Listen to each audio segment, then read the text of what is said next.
Hello there. Thank you for joining us on New Vision TV. This is the Handshake.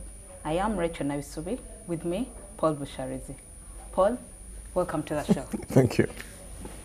Yes, we've seen a number of stories making headlines in the country, especially within the economy. Today, and as usual, New Vision TV brings you some of these stories. Today, we have a story about remittances, Uganda's remittances hitting 4 trillion shillings. I want Paul to help me please explain to the public what this means. What are these remittances and where they hit the 4 trillion shillings, and what should Ugandans look forward to? Well, remittances, in the way it's described there, is money sent back by immigrant workers, Ugandan immigrant workers abroad, wherever they are. The money they send back to pay for school fees, to generally help around the house, health bills, and that kind of business. That's what remittances means in that case. They hit 4 trillion shillings. Wow, this is quite a huge amount of money. What's it being used for in Uganda, basically, and with the economy? You know, the economy is not doing so well. Yeah, I mean, first of all, yeah, you're right. It's a huge amount of money. I think it is our second foreign exchange earner, if not our first, alongside, well, it depends on who you're talking to, but it probably brings in more money than tourism. And interestingly, that's about $1.3 billion, but somebody hazarded that there's a time in the past when the official to the unofficial, so those are official figures, which the World Bank, in that case, who's putting out those figures, have collected from banks, have collected from, they call them money transfer services and all that kind of, the official ones. But there's these monies that come, you know, maybe relatives come from abroad themselves, they bring money in their pockets, they send money through in clothes, stashed in clothes and all kind of things. And the estimate was actually that it's twice as much. So imagine if this is 1.3 billion, we probably are not accounting for another $2.6 billion that's coming through. Had it been accounted for, where would we be? Uganda would be one of the richest countries.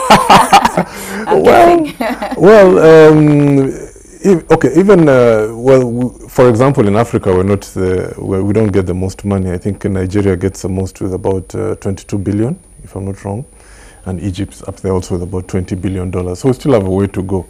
But a lot of this money, of course, is spent for, how can you call it, welfare issues.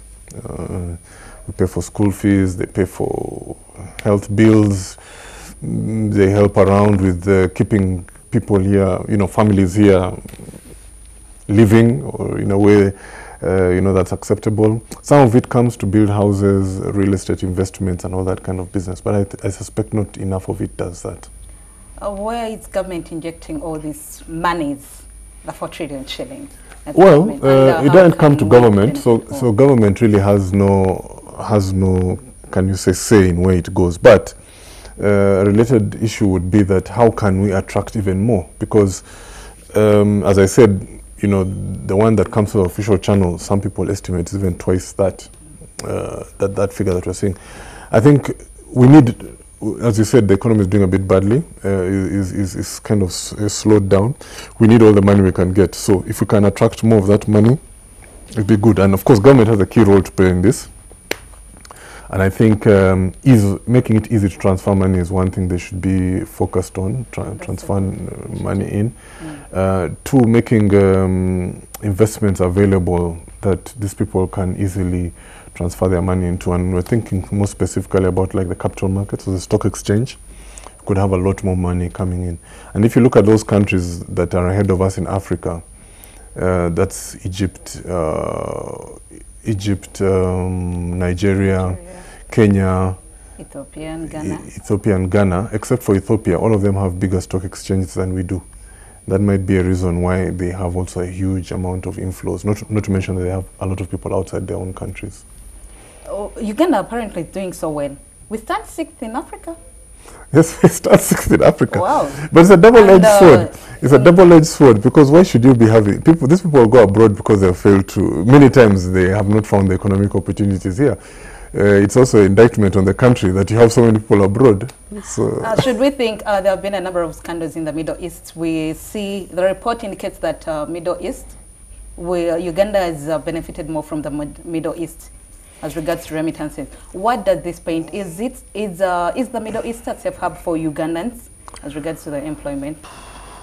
Well, yeah, we've had all these stories about the Middle East, and I think what is true, what we can safely say is that, especially in the case of illegal immigrants, wherever they are, they have no legal protection wherever they are. They're mistreated wherever they are. You can find them being mistreated in America, mistreated in Europe, everywhere. The Middle East has become particularly notorious because of the stories we've had in the last few years or months, or women being killed, even maimed, you know, all sorts of stuff. So it's so surprising that we get so much money from there.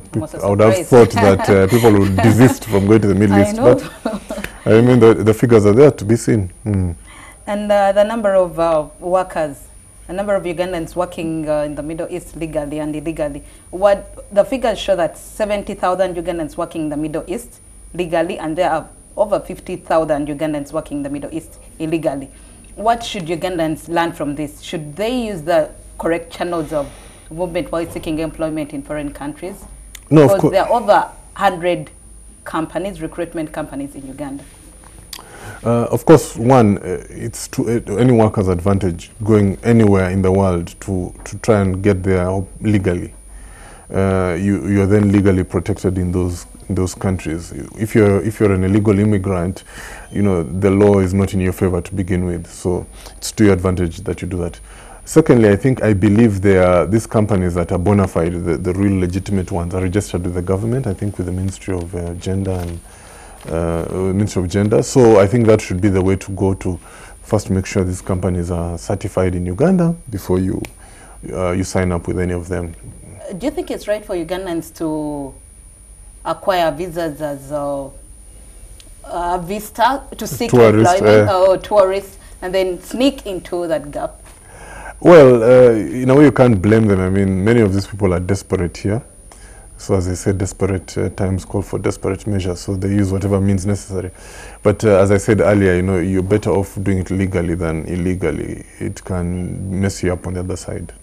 You'll get paid less if you're illegal, and you have you have little legal protection on the other side. Dangerous. Thank you so much. You're welcome.